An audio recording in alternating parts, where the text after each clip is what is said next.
I've done a few videos on long distance, and today I want to do one more and share some little bit advanced tips, but they're things that you can use right away to build a beautiful long distance relationship better than most people even experience in person. So obviously the point of long distance is to come back together, but sometimes because of COVID or other reasons, you do get stuck apart. And so I want to give you, from first-hand experience in my own relationship, a little bit advanced stuff that's really worked to keep myself and my partner together and has not had me wanting to run for the hills every time I get scared in the relationship. So those are what I'm going to be sharing with you today. Don't forget my book's now available too, Make Him Yours, Beating the Odds of Modern Dating. That's available, as is the audio copy. So you can get it on Audible as well. How cool is that? You can listen to my voice all the time. Hit the subscribe button with the bell. First big thing is you gotta foster the friendship. You gotta be friends with this person.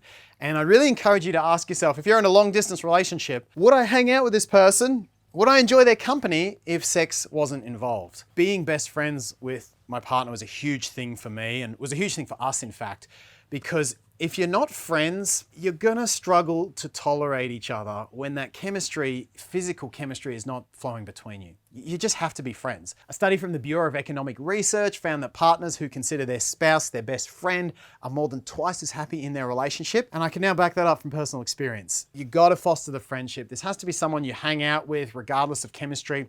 And to be honest, from my own experience, my partner is not someone I had the most chemistry with. There's absolutely women I've had more chemistry with. In fact, that video where I got ghosted, pop the link up here, had way more chemistry with her. But chemistry is something we've built through friendship, and that's what's made it a lot healthier. So foster the friendship, really important key to succeeding long distance. Number 2.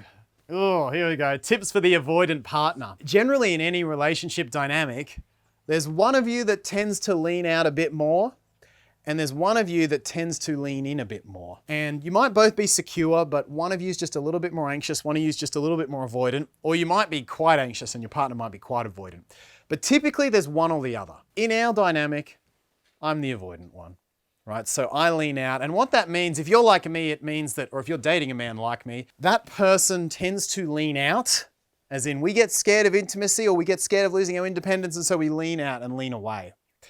And the issue with that is, especially long distance, is it's really hard to get that person back in, right? It's not like you can just go over to their house and say, hey, you're being avoidant. They can literally just not pick up the phone. They can not text you. So long distance is a real temptation for us avoidant people because we can lean out and get back to our safe zone of independence anytime we feel like it. So if you, like me, are the avoidant person in your dynamic, then your growth is to lean in. And there's 2 major ways you do this. Number 1 is you share your feelings with your partner. Number 2 is you share your fears with your partner. But if you're the avoidant partner in the long distance, being able to lean in, share when you're scared of losing your independence, share when you're worried about losing your freedom, that's a real challenge.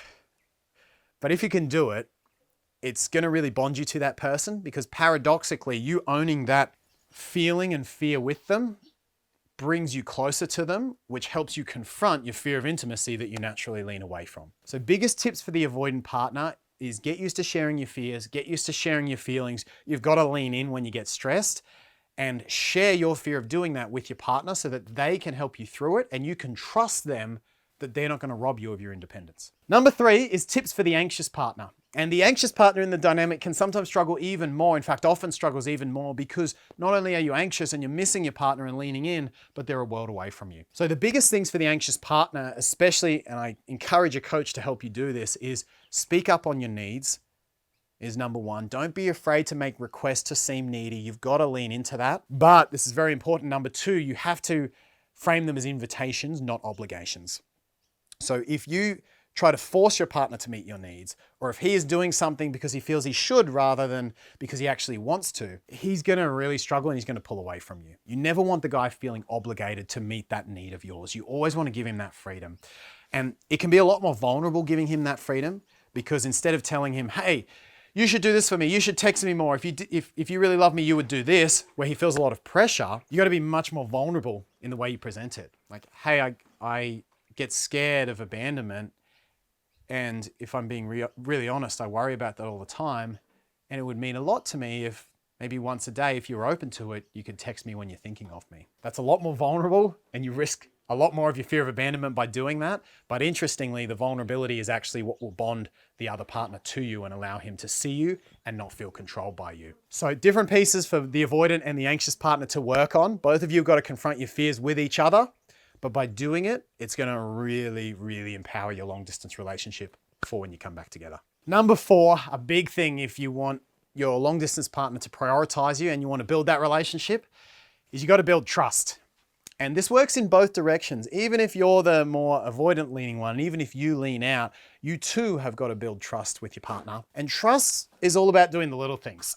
And that's been the big thing that I've learned about trust this year is it's all the little things that make a partner trust you. If you're the more anxious leaning one, trust comes in the avoidant leaning person showing up for you when they say they will, doing the thing they say they're going to do. And so if you're the avoidant one, you've got to stick by your word. You've got to show up for this slightly more anxious one. You've got to be a person of your word, essentially. And those little acts will build trust in the anxious person and actually help them free from their anxiousness. And if you're the avoidant one, you too have to learn to trust your anxious partner, but your trust is a little bit different. You more have to learn to trust that they're going to give you your independence, that they're going to give you your freedom, that they're not going to take over you and take over your life and make demands and obligations of you, because that's what a lot of us lean away from.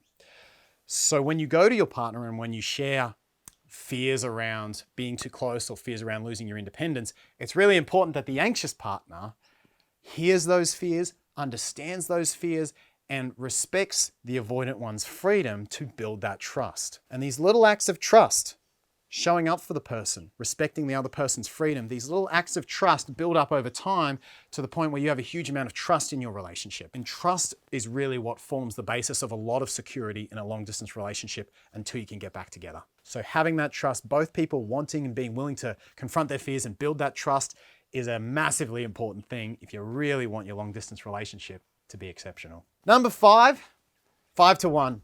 Gratitude to appreciation. This is definitely something I learned from my own partner. She's just very good at spotting and verbalizing what she's appreciative of. And this is the classic John Gottman ratio. I almost feel like I put this in every video, but it is just so crucial. If you're appreciating your partner 5 times for every 1 time you complain about something, you're gonna build that goodness bank account, right? You're gonna build that credit up so that when you do complain about something, the positive sentiment is there. You see your partner positively, this is just a complaint, rather than thinking, oh, my partner's so negative, he or she always complains. 5 appreciations for every 1 complaint. Stick to the law of appreciation. Number 6, I talked about this a little bit in one of my older videos, but use the time for growth, right? If there's one thing about long distance relationships, it's that you don't spend as much time together. And it's a great time to use, to grow, to be more attractive. Use that time to do things you want to do, to read books. A big thing my partner and I did together is we read a book every week or listened to a book every week. And that was another thing to come back and discuss. But there's just so much more time there, right? There's real valuable time where you're not in each other's presence. Use that time. It makes you more attractive. It'll draw the guy to you. It'll make him miss you because you're doing all these things. You're out meeting people. It ticks all the attraction boxes. And it grows you as well, which means it's going to expand you as an individual, which is only going to make you better in relationship. So even though you can't be with your partner as often, if you use the time, you make the best of it for when you do come back together. Thanks again for watching. Leave your comment below. Can you relate to this? Do you have your own long distance relationship? I would love to hear it. Hit the subscribe button with a little bell, and I'll see you in the next video real soon.